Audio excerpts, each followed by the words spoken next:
വേടനാണ് ഇപ്പോഴത്തെ സെൻസേഷൻ, നമുക്കെല്ലാം അറിയാം. വേടനെ നിലമ്പൂരിൽ കൊണ്ടുവരാൻ അവിടെ ചില ക്ലബ്ബുകൾ, സ്ഥാപനങ്ങളൊക്കെ ഇങ്ങനെ ചർച്ച നടത്തുന്നതായിട്ട് നമുക്ക് അറിയാൻ കഴിഞ്ഞു. അതായത് നിലമ്പൂർ ഒരു പോരാട്ട കളമായിട്ട് മാറി. പോരാട്ട മത്സരമാണ് ഇടതുപക്ഷവും വലതുപക്ഷവും, LDFും UDFും. അതിനിടയിൽ എത്രമാത്രം വോട്ട് നേടാൻ പറ്റും എന്നാണ് PV അൻവറും അതേപോലെ BJP നോക്കുന്നത്.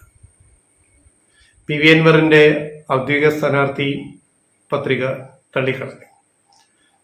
തൃണമൂൽ കോൺഗ്രസിൻ്റെ സ്ഥാനാർത്ഥിയായിട്ട് മത്സരിക്കാൻ സാധിക്കുന്നില്ല.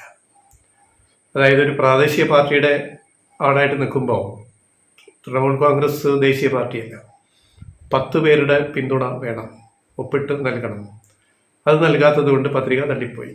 അതേസമയം സ്വതന്ത്ര പത്രിക അതിന് ആവശ്യമില്ല, അത് അംഗീകരിച്ചു. അപ്പോൾ ഇനിയിപ്പോൾ തൃണമൂൽ ചിഹ്നത്തിൽ മത്സരിക്കാൻ അൻവറിന് സാധിക്കുന്നില്ല, പകരം സ്വതന്ത്രനായിട്ട് മത്സരിക്കേണ്ടി വരും. അതൊരു തിരിച്ചടി. 2, BJP ഒരു ക്രിസ്ത്യാനിയെ സ്ഥാനാർത്ഥിയായിട്ട് ഇറക്കി. ഇന്നലെ വരെ, തലേന്ന് വരെ കേരള കോൺഗ്രസ് ജയിലെ നേതാവായിരുന്ന ആളെ ഇപ്പുറത്ത് BJPയുടെ ആളായിട്ട് അവതരിപ്പിച്ചു. ഈ രാഷ്ട്രീയ നാടകങ്ങൾ, ഈ പ്രച്ഛന്നവേഷ മത്സരങ്ങൾ നിലമ്പൂരിലെ വോട്ടർമാർ കാണുന്നുണ്ട്. അപ്പോൾ പ്രധാന മത്സരം LDFും UDFും തന്നെയാണ്, അവർ തമ്മിലാണ്. അപ്പോൾ ഇതിനിടയിലാണ് ഇപ്പോഴത്തെ കേരളത്തിലെ ജനങ്ങളെ ആകമാനം ആകർഷിക്കുന്ന റാപ്പർ വേടനെ നിലമ്പൂരിലേക്കൊന്ന് കൊണ്ടുവരണമല്ലോ എന്നുള്ള ചർച്ചകൾ നടക്കുന്നതായിട്ടാണ് നമുക്ക് അറിയാൻ കഴിഞ്ഞത്. വേടൻ വരട്ടെ, നല്ല കാര്യം. അടുത്തിടെ ഇറങ്ങിയ സിനിമ നരിവേട്ട, മുത്തങ്ങ വെടിവെപ്പ്, AK ആന്റണി മുഖ്യമന്ത്രിയായിരുന്ന കാലത്ത് നടന്ന വെടിവെയ്പ്പ്, അതിനെപ്പറ്റി ആവിഷ്കരിച്ച സിനിമയാണ് നരിവേട്ട. ആ നരിവേട്ടിലെ ഏറ്റവും വലിയ ഹിറ്റ് എന്ന് പറയുന്നത് അതിൻ്റെ പ്രമോ സോങ്ങാണ് വേടൻ പാടുന്ന ആ പാട്ട്. അതിൻ്റെ വരികൾ ഇപ്പം ഓരോ മലയാളിയുടെയും നാവിൻ തുമ്പിൽ ഉണ്ട്. ഏതാണ്? വേടാ പാടാ. ചിത്രങ്ങൾ കാണുന്നവർക്കും കാണാത്തവർക്കും യൂട്യൂബ് കാണുന്നവർക്കും എല്ലാം അറിയാം. വേടാ പാടാ. കാട്ടുമരത്തിൻ്റെ മനം മുറിഞ്ഞേ, കാക്കിഭൂതങ്ങൾ വനം നിറഞ്ഞേ, യന്ത്രത്തോക്കുകൾ മന്ത്രമോതുമ്പോൾ അമ്മക്കിളി കരുതി. എത്ര പാഷനേറ്റായിട്ടാണ് വേടൻ്റെ ശബ്ദം എന്നുള്ളത് അദ്ദേഹത്തിൻ്റെ ഓരോ പാട്ടുകളും കവിതയും നമ്മൾ കേട്ട് കണ്ടു നോക്കുക. ഇത്രയും പാഷനേറ്റായിട്ട്, അതിന് മലയാളത്തിൽ എന്താ പറയുക, നമ്മളെ ചേർത്ത് പിടിക്കുന്ന ഒരു ശബ്ദമാണ്. അതിന് തനി മലയാളം ഒറ്റ വാക്ക് എനിക്ക് പറയാൻ കിട്ടുന്നില്ല. പാഷനേറ്റ് എന്ന് പറയുന്നത് നമ്മളെ ചേർത്ത് നെഞ്ചോടെ പിടിക്കുന്ന ഒരു ശബ്ദമാണ് വേടൻ്റെ ശബ്ദം. അത് കേൾക്കുന്ന കൊച്ചുകുട്ടികൾ മുതൽ പ്രായമായവർ വരെ അത്രമാത്രം ആ ശബ്ദത്തെ സ്നേഹിക്കുന്നു എന്നുള്ളതാണ്. അത് ശബ്ദ ഗാംഭീര്യം, ശബ്ദത്തിൽ ഗരിമ, അങ്ങനെയുള്ള സംസ്കൃത നിർവചനങ്ങൾ, പരമ്പരാഗത പാട്ടുശാസ്ത്രത്തിൻ്റെ ശാസ്ത്രീയ സംഗീത നിബന്ധനകളൊന്നും വേടൻ്റെ ശബ്ദത്തിന് ബാധകമല്ല. അത് ജനങ്ങളുമായിട്ട്, ഹൃദയവും ചേരുന്ന വളരെ പാഷനേറ്റ് ആയിട്ടുള്ള ഒരു ശബ്ദമാണ് വേടൻ്റെ ശബ്ദം. അതുകൊണ്ടാണ് കൊച്ചു കുട്ടികൾ പോലും വേട വേട വേട എന്ന് വിളിക്കുന്നത്. അപ്പം അങ്ങനെ ഈ നരിവേട്ടയുടെ ഭാഗമായിട്ട് പ്രമോ സോങ്ങും പിന്നെ സിനിമയുടെ പ്രമോഷനുമായിട്ട് പിന്നെ വേടൻ വയനാട്ടിലെത്തി. നിലമ്പൂര് നമുക്കറിയാം, നിലമ്പൂർ അസംബ്ലി മണ്ഡലം വയനാട് ലോക്സഭാ മണ്ഡലത്തിലെ ഒരു സെഗ്മെന്റാണ്, അസംബ്ലി സെഗ്മെന്റാണ് മലയോര മേഖല. അതേപോലെ കോഴിക്കോട്ട്, തൊട്ടടുത്ത ജില്ല കോഴിക്കോട്ട് നരിവേട്ട സിനിമയുടെ പ്രമോഷന് വേടനെത്തി. അവിടെയെല്ലാം വൻ ജനാവലിയായിരുന്നു.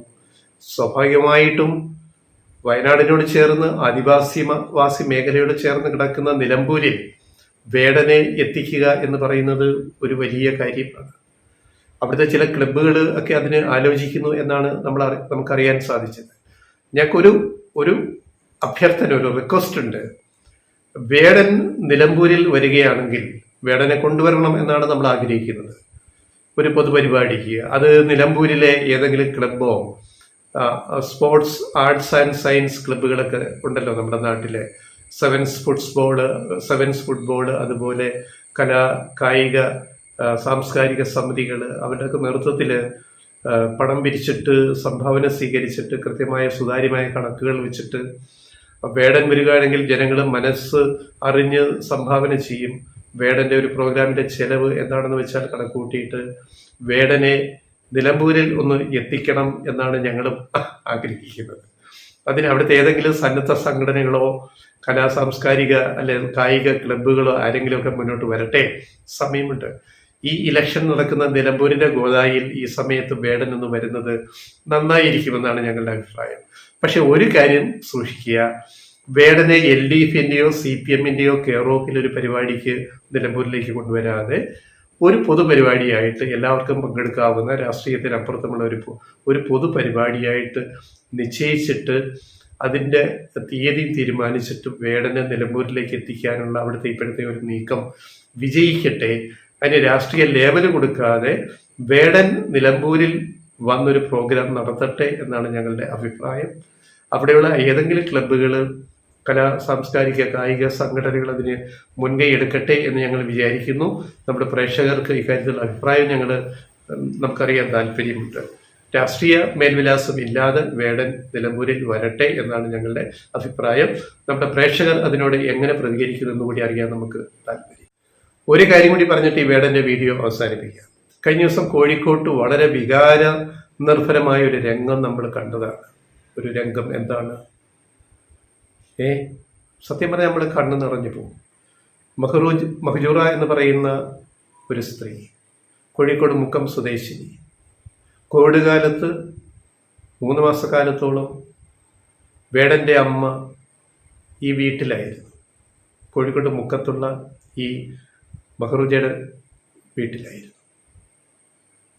ആ സമയത്ത് ആ കോവിഡ് ഘട്ടം കഴിഞ്ഞിട്ട് ഇവർ തിരിച്ചു പോരുമ്പോൾ ആരോഗ്യ പ്രശ്നങ്ങളുണ്ട്.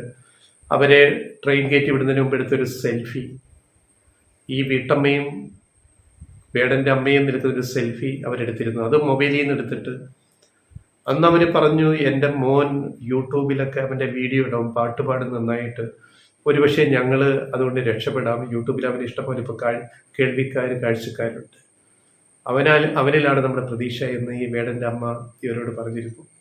ആ വീഡിയോ ഒക്കെ കാണിച്ചു കൊടുത്തു, മൊബൈലിൽ നിന്ന് കാണിച്ചു കൊടുത്തു. അന്ന് വേടൻ്റെ അമ്മയാണിതെന്ന് അവർക്ക് ആദ്യം അറിയില്ലായിരുന്നു, അവർ പറഞ്ഞില്ല. കുറേ ദിവസങ്ങൾ ആ വീട്ടിൽ താമസിച്ച എന്ന് പറഞ്ഞാൽ വീട്ടുവേലക്കാരിയായിട്ടാണ് ചെന്നത്. വീട്ടുവേലക്കാരിയാണെന്ന് അവരൊരു വീഡിയോയിൽ അവർ പറയുന്നില്ല. ഈ വീട്ടമ്മ മാന്യമായിട്ടാണ് വേടൻ്റെ അമ്മയെ കുറിച്ച് പറയുന്നത്. എൻ്റെ വീട്ടിൽ 3 മാസം അവർ താമസിച്ചു കോവിഡ് കാലത്ത്. അപ്പം ഇങ്ങനെ പറഞ്ഞു, എൻ്റെ മകൻ വേടൻ എന്ന പേരിൽ ഇങ്ങനെ യൂട്യൂബിൽ വീഡിയോ ചെയ്യുന്നുണ്ട്, ഒത്തിരി പേര് കാണുന്നത്, ചിലപ്പോൾ അവൻ അതുകൊണ്ട് ഞങ്ങൾ രക്ഷപ്പെടും. പക്ഷെ രക്ഷപ്പെട്ടു. അത് കാണാനുള്ള ഭാഗ്യം ആ അമ്മയ്ക്കുണ്ടായില്ല. അവർ രോഗം മൂർച്ഛിച്ചിട്ട് അവർ മരണപ്പെടുകയായിരുന്നു. അപ്പോൾ അതിൽ നിന്ന് ആ സെൽഫിയിൽ നിന്ന് വേടൻ്റെ അമ്മയുടെ ചിത്രം മാത്രം എടുത്തിട്ട് ഗ്രാബ് ചെയ്തിട്ട് അതൊരു ഫോട്ടോയായിട്ട് ഫ്രെയിം ചെയ്തിട്ടാണ് കോഴിക്കോട്ടെ വേദിയിൽ, ലുലുമാളിലെ വേദിയിൽ, കോഴിക്കോട് ബീച്ചിലായിരുന്നു അതിൽ നിശ്ചയിച്ചിരുന്നത് ഈ പരിപാടി. പക്ഷേ മഴ കാരണം ലുലുമാളിലെ വിശാലക്കാടിലേക്ക് അത് മാറ്റി. അവിടെ തന്നെ ആയിരങ്ങളാണ് തടിച്ചുകൂടിയത്. അവിടെ ഈ അമ്മ സ്റ്റേജിൽ കയറി വന്നിട്ട് വേടന് ഈ ഫോട്ടോ, സ്വന്തം അമ്മയുടെ ഫോട്ടോ കൊടുക്കുന്ന ദൃശ്യങ്ങൾ, വളരെ വികാരഭരിതമായ നിമിഷങ്ങൾ നമ്മൾ അതിൻ്റെ വിഷ്വൽസ് നമ്മുടെ ചാനലുകളിലും യൂട്യൂബിലൊക്കെ നമ്മൾ കാണുന്നുണ്ട്.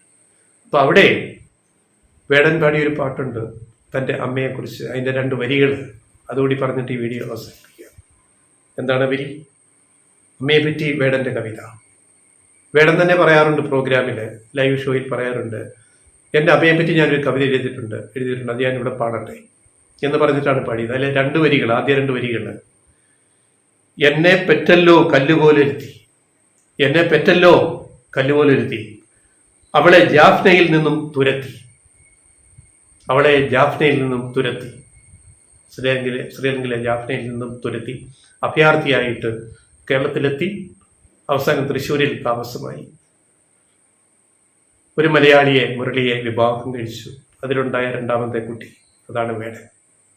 അപ്പോൾ എത്രയോ വലിയ റീകമ്മിങ്, അതായത് റീവിസിറ്റിംഗ് ദ ലൈഫ് എന്ന് പറയില്ലേ, ജീവിതം തിരിച്ചു പിടിക്കുക എന്ന് പറയുന്ന ഒരു കാര്യം. ഇത് 2 കൂടി ചേർത്ത് ഞങ്ങൾ പറയുകയാണ്. എന്തായാലും ഈ കോഴിക്കോട്ടെ വേദിയിലും വയനാട്ടിലെ വേദിയിലും കണ്ട ഈ മാജിക്ക് നിലമ്പൂരിലും ഈ ഇലക്ഷന് മുമ്പ് ഒന്ന് കാണാൻ അവിടുത്തെ ജനങ്ങൾ ആഗ്രഹിക്കുന്നു. അവിടുത്തെ ഏതെങ്കിലും ക്ലബ്ബുകൾ മുന്നോട്ട് വന്നിട്ട് വേടന്റെ പരിപാടി അവിടെ സംഘടിപ്പിക്കാൻ നീക്കം നടത്തുന്നുണ്ട്. അത് വിജയിക്കട്ടെ, അത് നടക്കട്ടെ എന്ന് ഞങ്ങൾ ആശംസിക്കും.